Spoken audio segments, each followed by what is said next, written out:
Assalamualaikum warahmatullahi wabarakatuh. Bismillah, alhamdulillah, wassalatu wassalamu ala rasulillah. Surat Ali Imran ayat keempat. A'udzu billahi minasyaitonir rajim. Min qablu hudan linnasi wa anzalal furqana innal ladzina kafaru bi ayatillahi lahum adzabun syadidun wallahu azizun dzuntiqamin. Sebelum Al-Quran menjadi petunjuk bagi manusia dan dia menurunkan Al-Furqan, sesungguhnya orang-orang yang kafir terhadap ayat-ayat Allah akan memperoleh siksa yang berat dan Allah Maha Perkasa lagi mempunyai balasan siksa. Dalam surat Ali Imran ayat keempat ini setidaknya kita menemui beberapa jumlah yang untuk kita mempermudah dalam pembahasan kedudukan masing-masing kata. Yang pertama adalah min qablu hudal linnasi, sebelum Al-Quran menjadi petunjuk bagi manusia.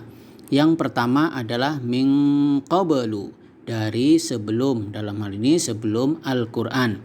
Min qablu tentu ini merupakan susunan jar majrur, terdiri dari min yang merupakan huruf jar dan qablu yang sejatinya dia merupakan isim yang majrur tetapi dia mabni ya. Kenapa dia mabni tentu nanti akan kita bahas, dan tanda tetapnya di sini mabni atas dhammah di sana sehingga bukan min qabli tetapi di sini min qablu ya.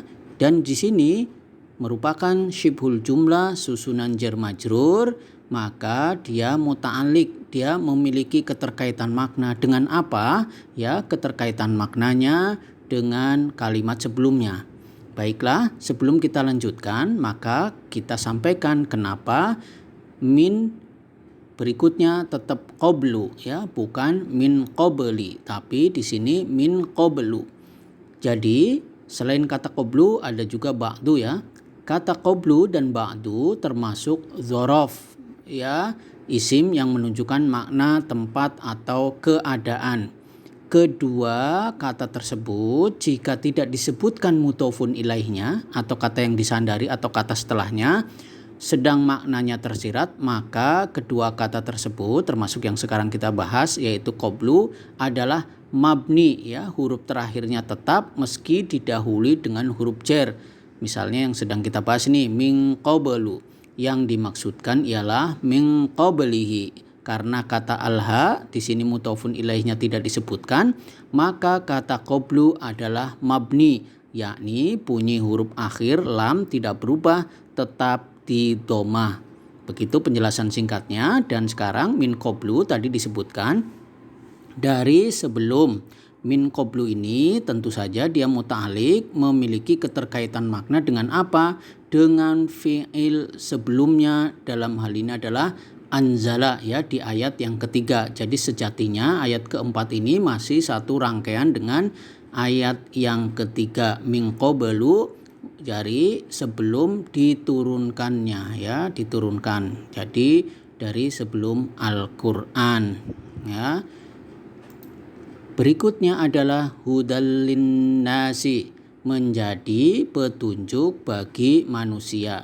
Hudan ya, di sini merupakan hal atau keadaan dari Taurat ya, dari Taurat dan Injil yang sudah kita bahas juga sekali lagi karena ini masih berkaitan dengan ayat yang ketiga ya. Mansub ya, hudan ini mansub karena sebagai hal, dan tanda nasabnya adalah dengan fathah muqaddarah ya, fathah yang diperkirakan ya, karena di sini isimnya mengandung huruf ilat ya atau penyakit, sehingga di sini fathahnya hanya diperkirakan saja atas alif di sini karena ta'adzur ya, dia tidak mampu menerima harokat. Berikutnya linnasi, ini juga merupakan susunan jar majrur ya, li bagi, annasi manusia ya. Annasi kenapa harokat akhirnya adalah kasroh? Karena dia adalah jamak taksir yang ketika dalam keadaan majrur tanda jarnya adalah kasroh di sana. Linnasi tentu saja dia muta'alik, memiliki keterkaitan makna dengan apa? Dengan masdar tadi hudan ya, yang sudah disampaikan, menjadi petunjuk bagi manusia. Bagi manusia muta'alik dengan hudan itu, linnasi muta'alik dengan hudan sehingga menjadi petunjuk bagi manusia. Berikutnya adalah jumlah selanjutnya, yakni wa anzalal furqana, dan dia menurunkan al-furqan ya, al-furqan atau pembeda, membedakan yang baik dan yang buruk.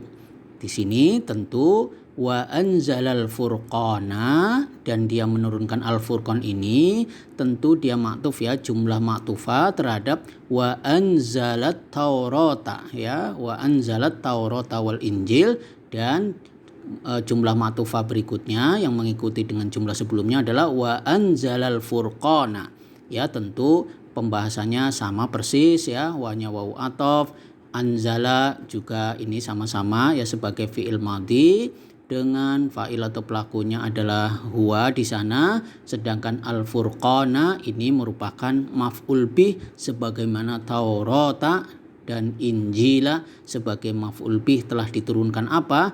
Telah diturunkan pembeda, atau dalam hal ini juga sebutan lain dari Al-Quran. Berikutnya, jumlah berikutnya adalah jumlah ismiyah yang dimasuki oleh inna ya. Ini ada fenomena amil nasih ya, dalam hal ini adalah inna. Tentu kita ketika mengetahui bahwa ada jumlah ismiyah yang dimasuki oleh inna, maka yang terbayang kita adalah awalnya mubtada menjadi isimnya inna, dan awalnya khobar untuk mubtadanya menjadi khobarnya inna. Struktur kalimat yang bisa kita pahami dari jumlah ini adalah ada inna ya, ini inna merupakan amil nasih ya. Sejatinya inna ini memiliki amalan dia menasobkan isimnya dan merofakan khobarnya, tetapi untuk studi kasus pada kesempatan kali ini di ayat Ali Imran ayat 4 ini ya, isimnya inna ternyata berupa ghairu mufrad ya, bukan tunggal, tetapi dia merupakan sebuah susunan banyak kata di sini ya. Jadi ini isimnya inna ini yang berwarna putih didahului dengan alladzina sebagai isim mausul yang tentu saja dia membutuhkan silah mausul. Jadi kafaru bi ayatillahi ini sebagai silah mausulnya dari alladzina. Nah, alladzina kafaru bi ayatillahi ini sebagai isimnya inna, sedangkan khobarnya inna dalam bentuk jumlah ismiyah ya. Ya, yang berwarna kuning ini merupakan khobarnya dari inna.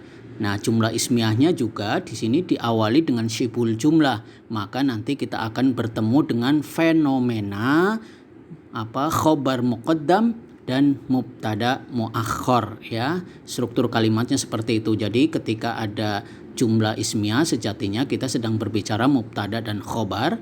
Mubtada warnanya putih, khobar warnanya kuning, tetapi dimasuki oleh inna menjadikan khobarnya itu berubah, dirusak menjadi isimnya inna dan khobarnya menjadi khobarnya inna. Innalladzina kafaru bi ayatillahi lahum adzabun sadidun. Sesungguhnya orang-orang yang kafir terhadap ayat-ayat Allah akan memperoleh siksa yang berat ya, baginya siksa yang berat. Nah, mari kita bahas satu persatu ya. Tadi sampaikan innalladzina ya, inna sesungguhnya orang-orang yang ya, alladzina di sini terkait dengan orang-orang, sejatinya dia isim mausul sehingga cukup diterjemahkan yang saja, tetapi di sini innalladzina, inna dan isimnya inna, alladzina ini isimnya inna, kebetulan isimnya inna berupa isim mausul ya, yang kemudian dia tidak bisa dipahami kalau tidak ada silah mausulnya, tidak ada anak kalimatnya. Jadi di sini sesungguhnya orang-orang yang, ya, inna dan isimnya inna. Orang-orang yang seperti apa? Alladzina kafaru tentu membutuhkan silah mausul, ya. Silah mausulnya di sini, ya, merupakan fiil fa'il di mana kafaru, ya, sebagai silah mausul atau anak kalimatnya alladzina kafaru, orang-orang yang kafir. Tentu kita sudah sering membahas, ya, untuk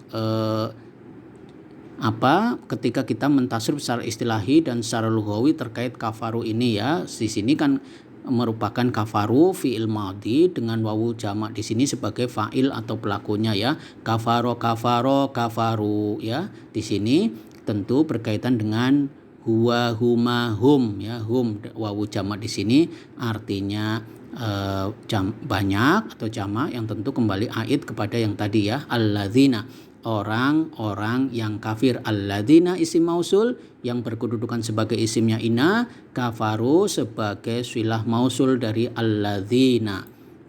Ya, kafaru ini masih terus berlanjut bi ayatillahi, ya, terhadap ayat-ayat Allah, ya. Bi tentu merupakan huruf jar, ayati tentu merupakan isim yang majrur karena didahului oleh bi.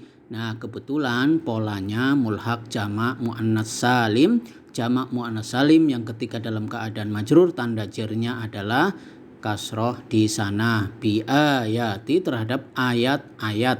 Ayat-ayat siapa? Ayatillahi, ayat-ayat Allah. Sehingga kenapa harokat akhirnya adalah kasroh untuk Allah, lafdzul jalalah ini sebagai mudhofun ilaih, karena ayat-ayat Allah ini satu frase, dia merupakan susunan idhofah di mana ayati merupakan mudhof dan Allahi lafdzul jalalah sebagai mudhofun ilaih, ya. Tentu saja bi ayatillahi ini merupakan susunan jar majrur, tentu dia muta'alik memiliki keterkaitan makna dengan fiilnya, yakni kafaru, yakni dia mengingkari terhadap ayat-ayat Allah. Nah, tadi kita sudah membahas bahwa alladzina kafaru bi ayatillah sebagai isimnya inna, maka khobarnya inna dalam hal ini berbentuk jumlah ismiyah yang ada fenomena syibhul jumlah jatuh di awal kalimat, kemudian berikutnya ada isim nakiroh yang jatuh setelahnya, maka kita akan membahas tentang khobar muqaddam dan mubtada muakhir. Bagi mereka siksa yang berat ini, rangkaian ini yang putih ini merupakan khobarnya dari inna, ya. Kita bahas satu persatu tadi, ya. Sebagaimana tadi disampaikan, lahum baginya ini merupakan syibhul jumlah khobar muqaddam, ya, dan adzabun sadidun siksa yang berat tadi merupakan mubtada muakhir. Berikutnya wallahu azizun dzuntiqamin, dan Allah Maha Perkasa lagi mempunyai balasan siksa. Ya, di sini kita juga sebelumnya sudah pernah membahas bahwa wallahu azizun dan Allah Maha Perkasa. Ya, di sini dan Allahu lafdzul jalalah sebagai mubtada, ya, karena kita sedang berbicara tentang jumlah ismiyah yang terdiri dari mubtada dan khobar. Allahu ini merupakan mubtada, azizun sebagai khobarnya, dan Allah Maha Perkasa, ya, dzuntiqamin, dan Allah mempunyai balasan, dalam hal ini adalah siksa. Ya, di sini terdiri dari intiqamin, ya, dzu intiqamin, ya. Tentu saja di sini dzu sebagai khobar yang kedua. Khobar yang pertama adalah azizun, ya. Dzu ini kita artikan milik atau mempunyai, ya. Tentu saja marfu, ya. Tanda rofaknya adalah wawu di sana. Kenapa? Dia karena sebagai khobar, ya. Sedangkan intiqamin mudhofun ilaih, ya. Mudhofun ilaihnya. Ya, kenapa dzu ini kita sedang berbicara tentang asmaul khamsah, ya, tentang isim-isim yang 5. Bagaimana tentang isim-isim yang 5? Kita sedikit mereview, ya, kenapa di sini tanda rofa'nya adalah wawu ya. Tentu kita ingat kembali tentang isim-isim yang 5. Ya, isim-isim yang 5 atau asmaul khomsah ya, asmaul khomsah tentu kita ingat ya, ada abuka, akhuka, hamuka, fuka, dzumalin ya. Ini ketika dalam keadaan marfu, tanda rofa'nya di sini semuanya adalah wawu ya, huruf waw. Kemudian ketika dalam keadaan mansub, maka tanda nasabnya adalah alif di sana. Maka menjadi abaka, akhoka, hamaka, faka, dzamalin.